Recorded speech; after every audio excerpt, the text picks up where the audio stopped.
Bonjour la rangée. Salut Fabrice, de quoi allons-nous parler aujourd'hui? Deadpool et Wolverine, un film de...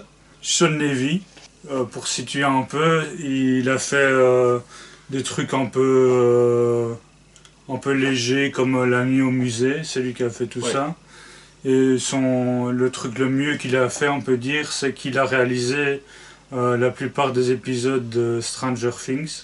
Deadpool est séparé de sa petite amie. En fait, c'est le jour de son anniversaire. Il est un peu en crise existentielle, quoi. Ouais. Et il y a des agents qui viennent le voir en disant... Enfin, je sais plus quand même. En fait, l'histoire, c'est il va devoir... il va essayer de sauver son univers. Parce que des agents qui s'occupe des multiverses, on est de nouveau dans les histoires de multivers, veulent supprimer son univers, parce qu'ils trouvent que son univers ne sert plus à rien depuis la mort de Wolverine. Et donc ce que va essayer de faire Deadpool, c'est qu'il va aller chercher un autre Wolverine qui se trouve dans un autre univers. C'est ça, et donc c'est parti pour... on va dire comme souvent avec dans les films Deadpool, un tas de sketchs, mais dont celui de la recherche du Wolverine à travers les différents univers et la rencontre avec tous des Wolverines qui tous le détestent ou qui tous sont des nullards ou soit de très mauvaise humeur, quoi. Ouais, et en fait ça m'en fait un peu penser quand ils cherchent, qu'ils tombent sur plusieurs Wolverines, comme par exemple un nain Wolverine et tout ça, ça m'a un peu fait penser au film Everything Everywhere, tu l'as vu? J'avais vu la plus grande partie et je dois dire que contrairement à beaucoup de gens, j'ai pas tant apprécié que ça en fait. Ah oui, ok. Donc c'est pas un film que j'ai... où j'ai vu les qualités, mais que j'ai trouvé un peu... Sur l'idée en fait, pas si original que ça et pas si intéressant que ça, quoi. Donc voilà. Oui, donc Everything Everywhere, il passe d'un univers à un autre, et le truc le plus bizarre, c'est dans un univers où tous les personnages ont des doigts saucisses comme ça. Ouais, tout à fait. Parce qu'on retrouve des personnages d'autres films. En fait, c'est un film qui rend un peu hommage à le Marvel de la Fox. C'est ça, il y a sans arrêt aussi exactement, un commentaire sur c'est le dernier, le sauveur de l'univers Marvel aussi, quoi, puisque c'est une des dernières chances de faire un gros score public et tout ça. Il y a un peu le côté méta de Deadpool qui est encore plus présent que dans les deux premiers films à la limite. Puisque c'est Ryan Reynolds, c'est bien ça.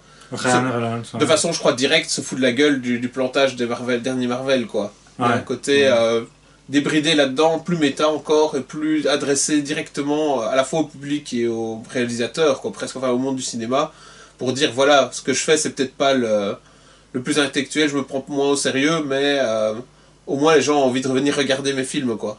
Depuis, 20 ans, il y avait la Fox qui nous proposait des films Marvel.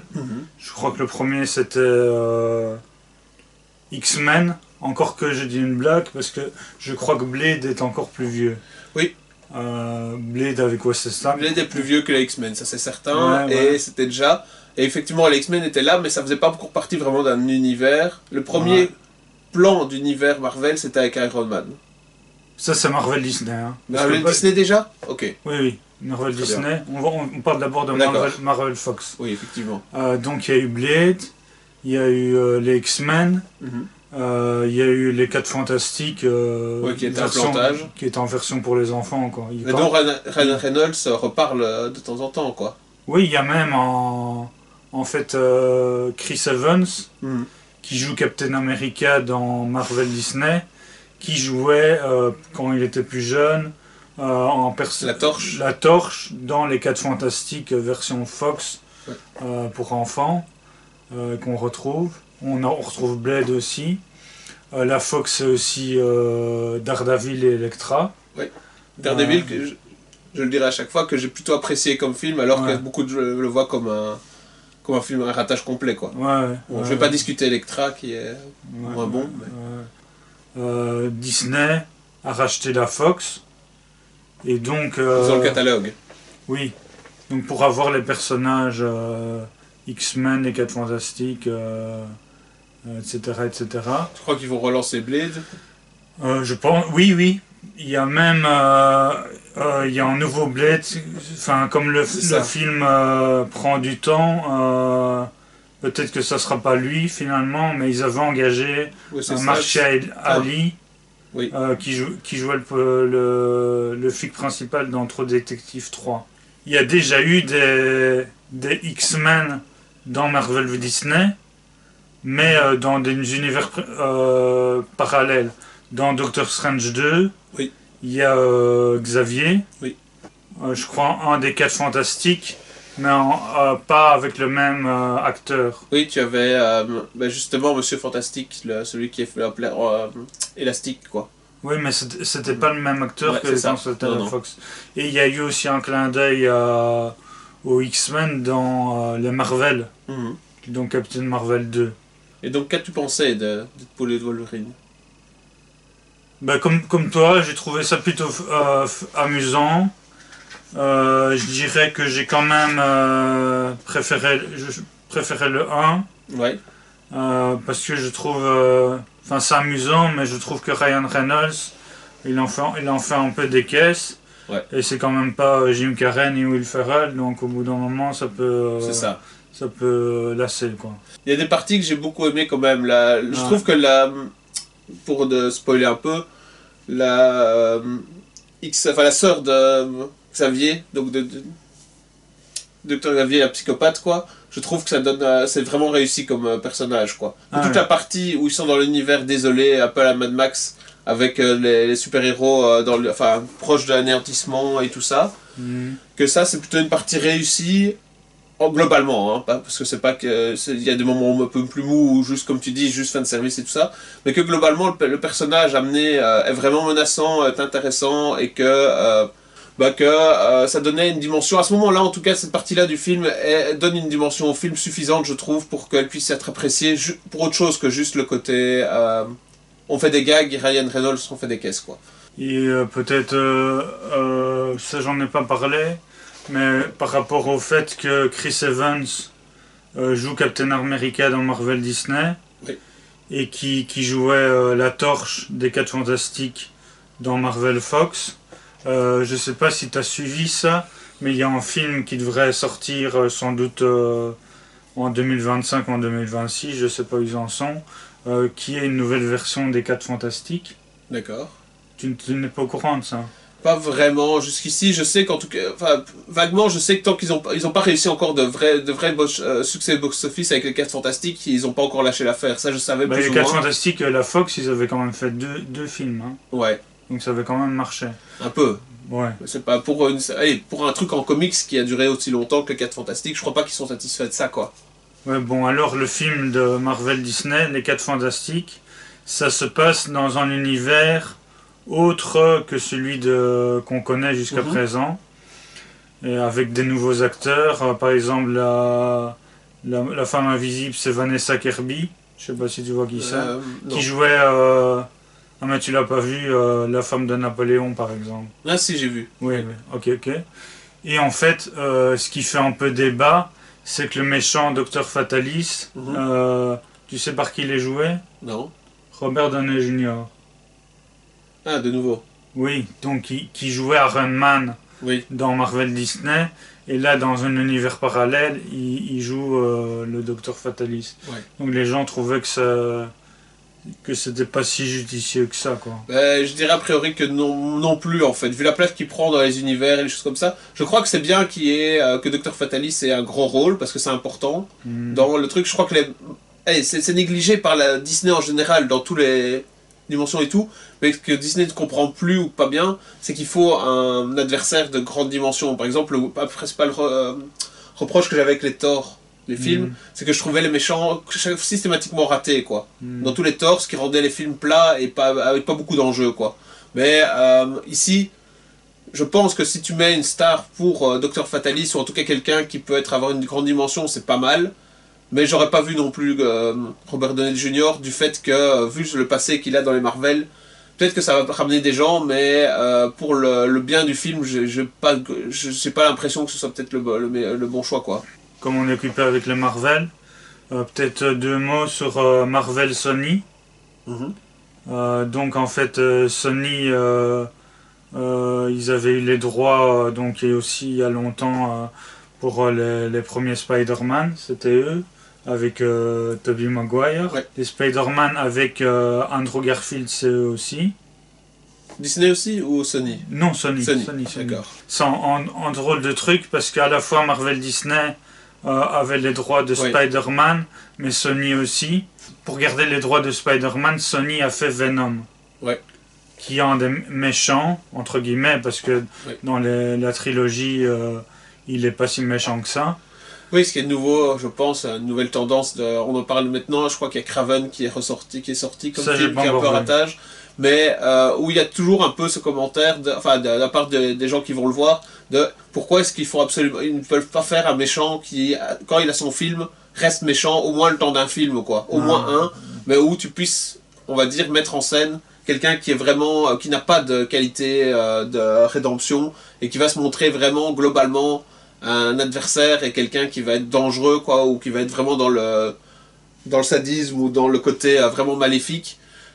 Ça, t'en as plus depuis très très très longtemps dans les films de super-héros, dans les choses. Dès qu'un méchant, ou dès que... On l'a vu avec Disney de façon ridicule, quoi, avec Maléfique, avec... c'est quoi maintenant? Avec Oz, ou avec des choses comme ça, où systématiquement tu prends des personnages qui n'ont aucune qualité dans l'histoire, c'est-à-dire que quand ils ont été créés, n'ont pas été pensés du tout comme pour être...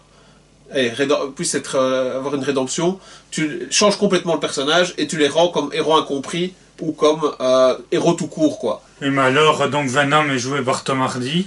Et en fait, Tom Hardy avait dit qu'il voulait faire Venom pour faire plaisir à ses enfants. Bonne idée. Ouais, et donc en fait, Venom 3, je sais plus parce que je me souviens plus des génériques de Venom 1 et 2, mais Venom 3, l'histoire est de Kelly Marcel, donc celle qui a écrit les deux premiers et réalisé le troisième, et Tom Hardy. Donc Tom Hardy a co-scénarisé le film. Et donc dans cette série de Sony Marvel, ils ont fait Morbius que j'ai pas vu, Madame Web qui est sortie cette année. Donc c'est un personnage de l'univers Spider-Man, sauf qu'il n'y a pas Spider-Man dans le film. Mais il y a quand même un Monsieur Parker, qui est un de ses amis. Et c'est sans doute l'oncle ou le père de Peter Parker, même si son nom n'est jamais prononcé. Et en fait, Madame Web, dans le comics, c'est censé être une vieille femme aveugle. C'est ça. Un peu comme la copine de Deadpool, là. Tu vois, l'aveugle. C'est ça. Donc un peu un personnage un peu de peut-être pas de mentor, mais de personnage de support, quoi, qui vient apporter quelque chose, mais qui ne va pas être dans l'action ou quoi que ce soit, quoi. Et là, dans Madame Web, c'est une jolie fille, c'est Dakota Johnson. Le méchant est joué par Tahar Rahim, donc en prophète, Monsieur Aznavour cette année. Et il y a des espèces de 3 Spider-Girl, dont une qui est jouée par Sydney Sweeney, donc une actrice que j'aime bien. Dont tu apprécies les formes et les formes, les gros seins, là.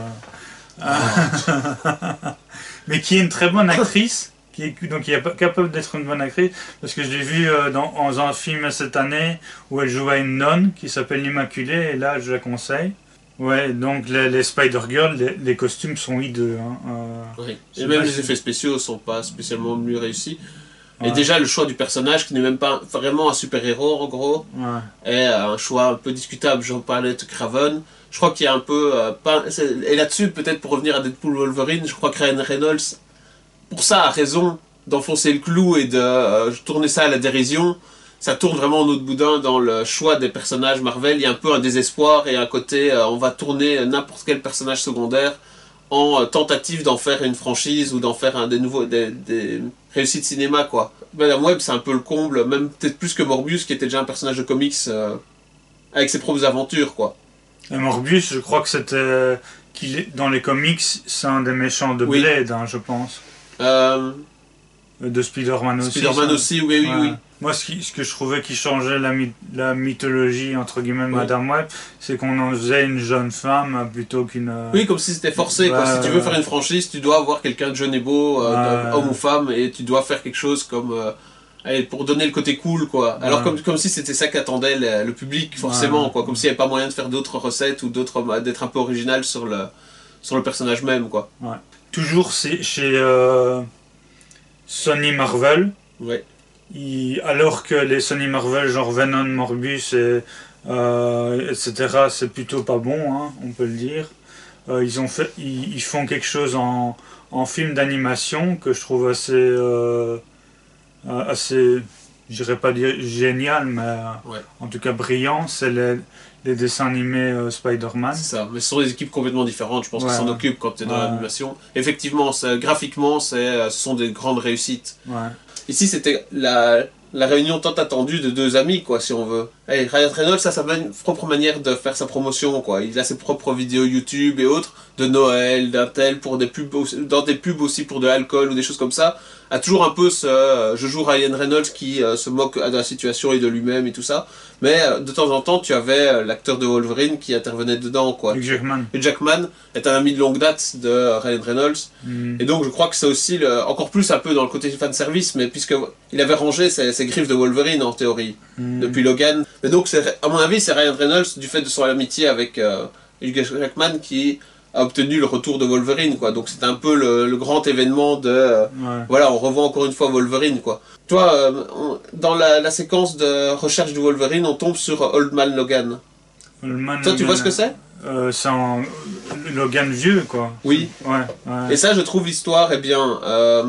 c'est pas une histoire de multiverse, mais c'est quand même dans un univers différent, où en gros Wolverine a vieilli, ses pouvoirs sont diminués, un peu comme dans Logan, mais où en gros il a fondé famille, et par contre ce sont les enfants des Hulk qui sont devenus des dégénérés, et qui détiennent le pouvoir localement, quoi. Je sais pas si c'est à l'ensemble des États-Unis, je pense pas, c'est plutôt sur l'ensemble d'un État ou d'un truc comme ça, et qui martyrisent en gros à un moment la famille de Logan, qui laisse faire pendant longtemps, mais qui à un moment ça dépasse les limites, quoi.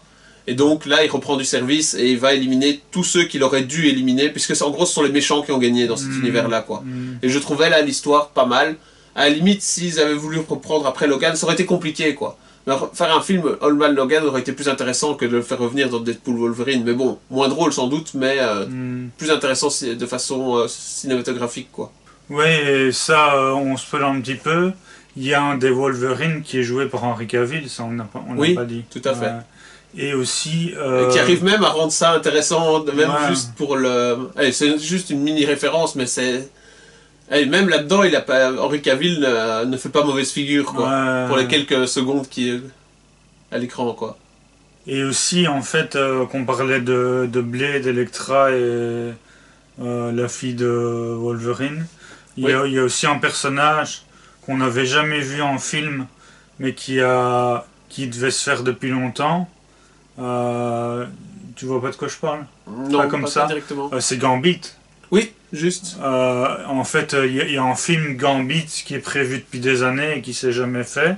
Donc joué par Channing Tatum. Oui. Donc le mannequin pour slip, là. Ouais, mais tu es de nouveau, t'es déjà dans la critique sur Channing Tatum. Ouais, je l'aime bien, hein. J'ai beaucoup aimé dans Foxcatcher. Voilà, il y a au moins un film où on voit qu'il sait jouer et où il fait un excellent film, mais vraiment une excellente performance, c'est Foxcatcher. Après, il peut faire Magic Mike autant qu'il veut, mais pour moi, ça change pas que... Pour moi, il est respectable comme acteur en tant que tel, pas juste comme modèle ou comme stripteaseur. C'est pour blague, bien sûr. On l'adore, hein, Channing Tatum. Voilà. Mais moi, je le verrais pas, par contre, dans le rôle de Gambit. Je trouve pas que c'est lui l'acteur que j'aurais imaginé. J'aurais vu quelqu'un de peut-être un peu moins imposant physiquement, quoi. Ah, et tu connais le comics? Oui, un peu. Et je trouve le personnage de Gambit, en fait, effectivement, que c'est dommage qu'il ait été loupé dans les films, parce que même si c'est un côté vieux pouvoir, quoi, des années 70 et des choses comme ça, 60-70, moi je trouve le personnage vraiment intéressant parce que c'est un des rares, et c'est peut-être pour ça qu'il n'est pas dedans non plus dans les X-Men, c'est un des rares qui a, au-delà de Wolverine, hein, je veux dire, qui a une dimension psychologique de rebelle où c'est pas juste une superficielle, quoi. Où c'est vraiment quelqu'un qui pense par lui-même, qui va pas être d'accord avec Xavier, qui va déconner sur certains points, mais qui va tenter des trucs, et qui en gros n'est pas le gentil garçon comme Cyclope, quoi. Je sais que comme Jean-Christophe monte la vidéo, un petit coucou parce qu'il déteste les Disney Marvel. Donc, on lui fait... Une vidéo que tu apprécieras. Tu pourras couper 95% du... Eh bien, merci Larangé. Merci Fabrice.